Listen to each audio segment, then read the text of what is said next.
Et ce qui nous semble important de mettre en avant, à nous les maires, c'est d'abord de comprendre que les enjeux de santé qui nous attendent sont surtout des enjeux liés à des pathologies qui ont un lien avec notre mode de vie ou avec notre vieillissement.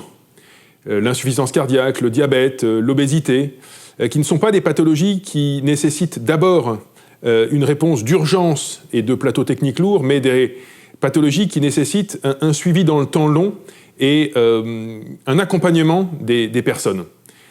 Et ça veut dire que le système de santé doit être sans doute complètement repensé en mettant la médecine de ville au centre, la prévention au centre, comment on fait pour dépister, pour éduquer les personnes, les informer sur leurs propres risques, sur la manière de gérer leurs risques ou de gérer éventuellement une pathologie qu'on aurait décelée. Comment on fait pour travailler de cette manière dans le temps long? Et quand on dit les acteurs de ville, c'est évidemment pas seulement les médecins, c'est aussi les pharmaciens, les infirmiers, mais au-delà de ça, tous les acteurs médico-sociaux. On a même cherché des acteurs comme l'éducation nationale, comme les associations de quartier, qui sont parfois les seuls à pouvoir aller toucher certaines personnes fragiles.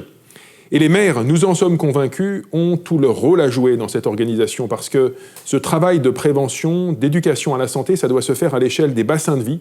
Et les maires, là-dedans, ont vraiment ce rôle de coordinateur, ce rôle de catalyseur qu'ils savent jouer. Nous sommes aussi en première ligne sur tout ce qui concerne les déterminants de santé au sens large, l'accès aux espaces verts, l'accès au sport, la ville marchable, l'alimentation dans les cantines.